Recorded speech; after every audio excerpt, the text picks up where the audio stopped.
tanks are really, really badass. They crush things, they destroy things, they make things go boom. However, some tanks are better than others.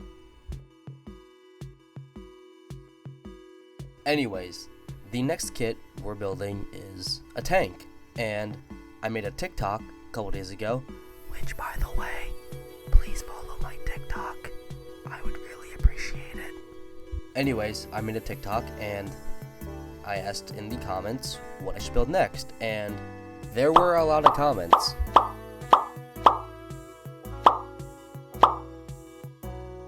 Anyways, we are building a T-72. This kit is by AMT, and it is from 1991. However, I want to say, I love this box art. The kit itself, not so much.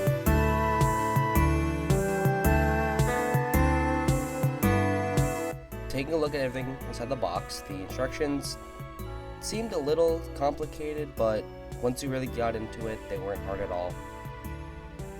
Now, taking a look at the parts, it was 2 big sprues of many parts, and the detail is fine for a kit being this old. I wasn't expecting too much, but we can make this work. And for the tracks, I don't like buildable tracks, but I don't mind them when they're like this in segments.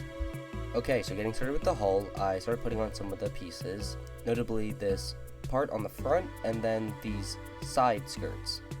Now, this is where some of the issues start coming in. You notice how on an East German T-72 it has side skirts. This kit does not have them, although they're on the box art, which makes absolutely no sense. With that ran aside, finishing up the hull was just putting on these other side skirts.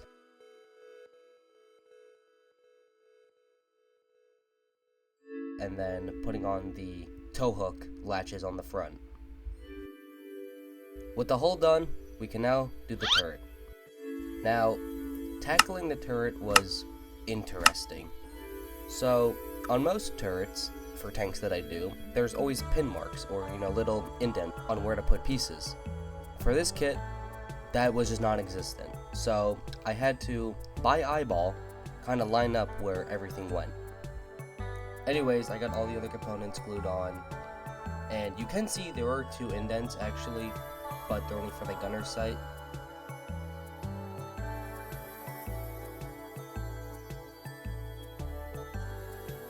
Now, I decided to leave the gunner's hatch closed. I could have left it open, but I want to leave that closed and I'll have the commander's hatch open.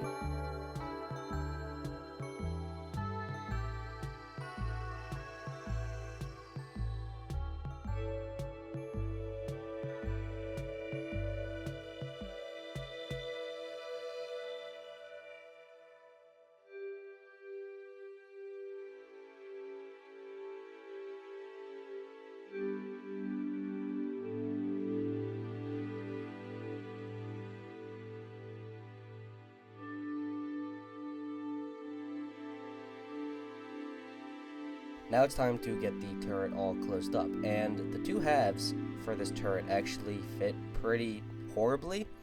I don't know what it was, but they just would not evenly fit in with each other, and I had to do a lot of just forcing and squeezing until I was satisfied.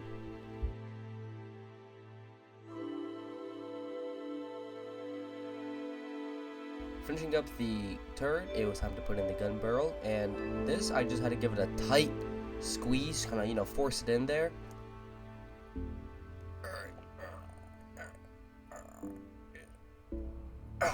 And there we go. Alright, I'm not going to do that bit again, but finishing off the barrel, just getting on the front muzzle itself was same process, just forced on there, and it didn't need any glue. Okay, so real quick, this is the searchlight, and this part of the searchlight broke on the sprue. So, I'm gonna have to try and make my own now. So, as every college kid has, you grab your lighter.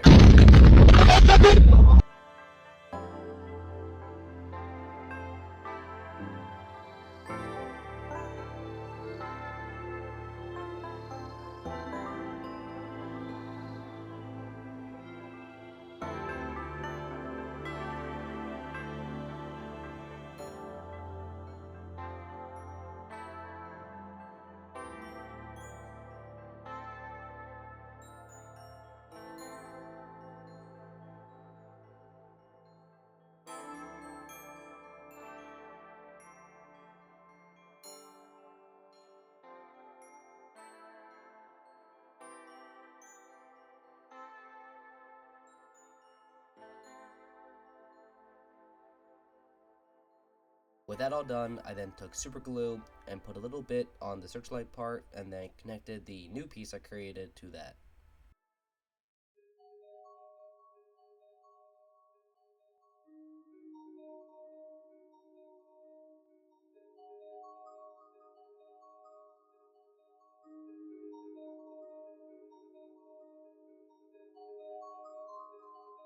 And I mean, for a custom made piece with no effort really, it looks fine, it holds up, it hasn't broken off yet, and I think it's passable. And with the last little light fixture being added, the turret is finally all done. And I think it looks not too bad. I'm no tank expert, but every photo I've seen of an East German T-72 has had smoke grenades on the front of it. This kit does not have any of that at all. I'm not too sure why, but other than that, the turret looks pretty good. And off camera, I got the dishka all built up, and for the instructions, it has the mount for the dishka on the back of the tank. I'm not a big fan of that, so I'm gonna tear it off and then put it on the front.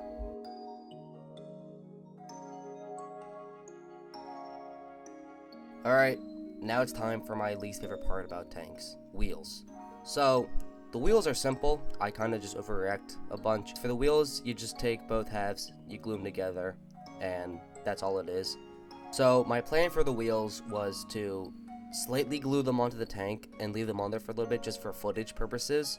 However, I glued them on a little too much and they were permanently glued on there, and trying to pull them off would probably break something.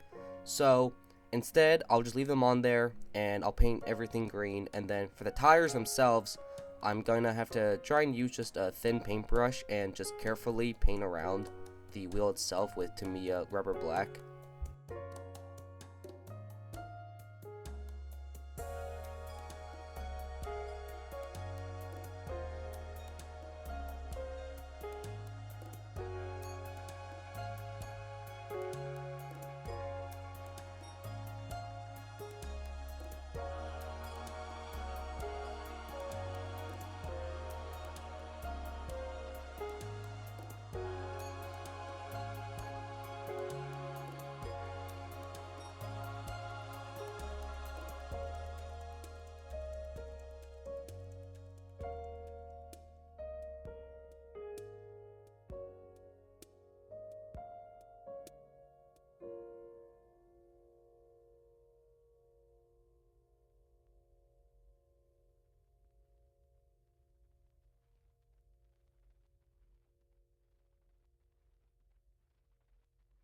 Anyways, with the wheels all done, it's time for a couple small parts. This is the entrenching tool, right? And you see how there's these two little pins on the entrenching tool? This is the hull. There's no pin marks, so I have to now, very carefully, with precision, glue this on correctly. And this didn't work at all.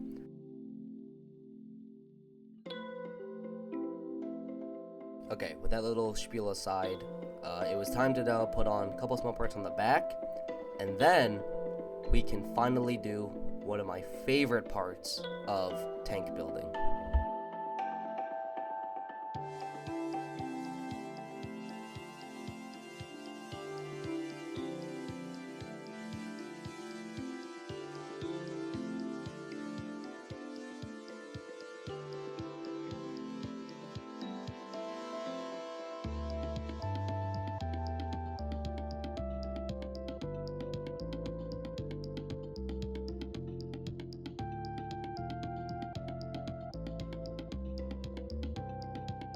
It's time now for armor texturing.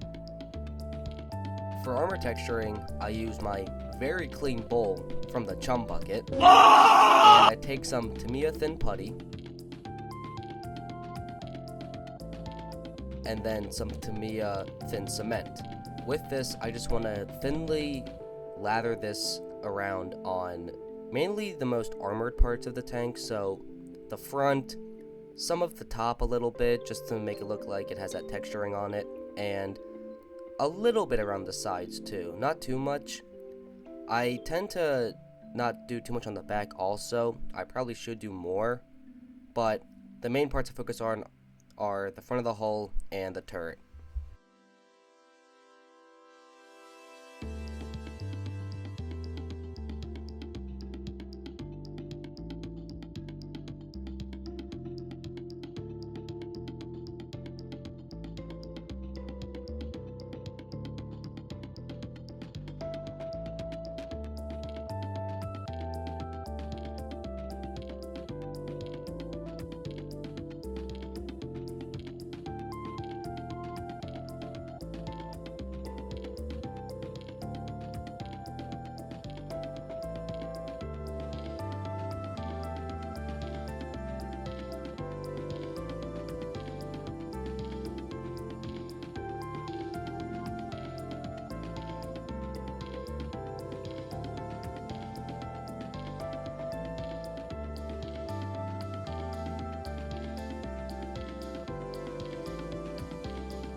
With that all done, we can now do the part you guys love the most. A little sanding montage.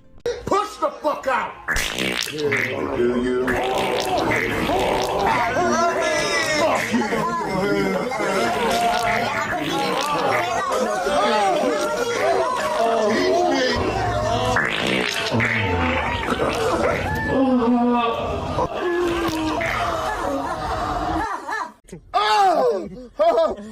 I need a break! Oh! Oh! Shit! Oh! God! Ow! Yo, somebody get the door! No! No! No! Oh, don't grip me, please. Please.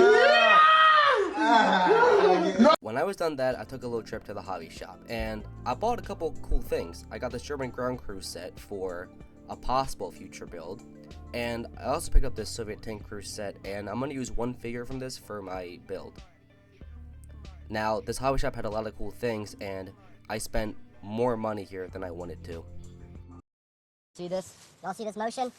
Yes, sir. $52 fucking dollars! I also picked up this Russian green that I'm going to use for the tank. And here's the T-72 with its armor texturing all done. I think it looks pretty good. And finishing up the build process, I put on the front lights, and those went on pretty easy actually. With that all done, the T-72 is now ready for paint. Here it is. And unfortunately, this video will be in 2 parts. I am going on a cruise in a few days, and I won't have time to fully paint this, get it all done, edited, and posted. So, thank you for watching part 1. Part 2 will be uploaded in hopefully less than 2 weeks. Once I'm back from the cruise, I will have it all painted, weathered, decaled, everything will be done. But thank you so much for watching, and I will see you guys in the next part.